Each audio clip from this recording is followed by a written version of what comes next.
خروج کی جب بات ہوتی ہے تو اس کے ساتھ عہد کا صندوق ہے، غلامی سے آزادی کا سفر ہے۔ کیا اس میں رکھا گیا عہد کے صندوق میں؟ نمبر 1 من، شاباش، کیا رکھا گیا؟ من کو انہوں نے سونے کے جار میں رکھا، خالص سونے کے جار۔ پھر نمبر 2 وہ جو 10 حکم تھے، 2 لوہیں تھی، 3 حکم، ایک پر خدا کے بارے میں، 7 حکم دوسرے پر وہ انسانوں کے بارے میں۔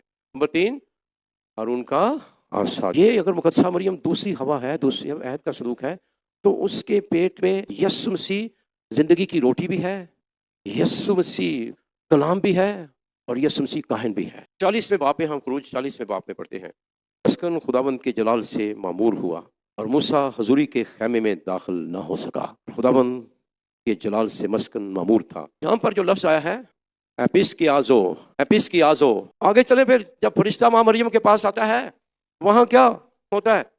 روح القدس تجھ پر نازل ہوگا، حق تعالیٰ کی قدرت تجھ پر چھایا ڈالے گی۔ وہی حضوری، وہی لفظ اپس کی آزو وہاں پر ہے، یہاں پر بھی یہی لفظ ہے اپس کی آزو، اور کسی جگہ کسی اور جہاں خدا کی اوور ویلمنگ حضوری ہے وہاں یہ لفظ ہے۔ وہی جلال، وہی خدا ماں مریم پر اتر آیا ہے۔ انہیں پتا تھا کہ یہ جو ہے عہد کا صندوق، یہ سچ مچ خدا کی حضوری ہے، خدا ہمارے ساتھ ہے۔ کس کے ذریعے؟ عہد کے صندوق کے ذریعے۔ ہاں، جہاں جہاں وہ جاتے تھے جنگوں میں، عہد کا صندوق ساتھ لے کر جاتے تھے، جنگ فتح ہو جاتی تھی۔ جہاں عہد کا صندوق ساتھ نہیں لے کر جاتے تھے، ہار جاتے تھے۔ اب کہاں ہم دیکھتے ہیں، کہاں پر؟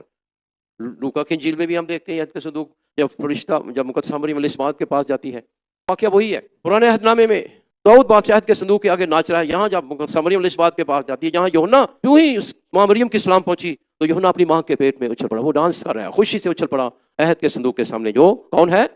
مقدسہ مریم عہد کا صندوق ہے۔ کون ہے مقدسہ مریم عہد کا صندوق ہے؟ اب ہم عہد کا صندوق آگے چلتے ہیں، کاشوا 11واں باب اور 12واں باب۔ آسمان میں ہیکل کھل گئی اور اس کی ہیکل میں اس کے عہد کا صندوق نظر آیا۔ یہودی تو جیسے بہت چونک کے، کدھر دکھاؤ، اور 600 سال سے نہیں نظر آیا، وہ تو نامعلوم ہے، کدھر دکھاؤ ہمیں۔ اس عہد کے صندوق کے ساتھ کیا ہے؟ بجلیاں اور آوازیں اور گرجیں پیدا ہوئیں اور زلزلہ آیا، بڑے بڑے اولے پڑے، خدا کی حضوری کی، ایپس کی آزو کے نشان ہے۔ پھر ایک بڑا نشان آسمان پر نظر آیا۔ اس کی بات کہاں پر بات ہو رہی ہے؟ آسمان کی۔ کہاں پر؟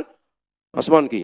تو بڑا نشان کیا ہے؟ ایک خاتون جو سورج کو اوڑے ہوئے تھی اور جس کے پاؤں کے نیچے چاند اور سر پر 12 ستاروں کا تاج ہے، وہ حاملہ تھی، تکلیف میں ہو کر درد ذیق کے سبب سے چلاتی تھی، یعنی مقدسہ مریم۔ آپ نے اس سال میں آپ نے فتح پانی ہے، آئیے اس عہد کے صندوق کو سارا سال ساتھ رکھیں۔ اپنی تعلیم جو پروٹسٹنٹوں کو سنتے ہیں وہ نہیں، جو بائبل سکھا رہی ہے، عہد کے صندوق کو اپنے ساتھ رکھیں گے، ماں مریم کو، تو فتح پائیں گے۔ کیوں نہیں؟ خدا کا کلام سکھا رہا ہے ہمیں۔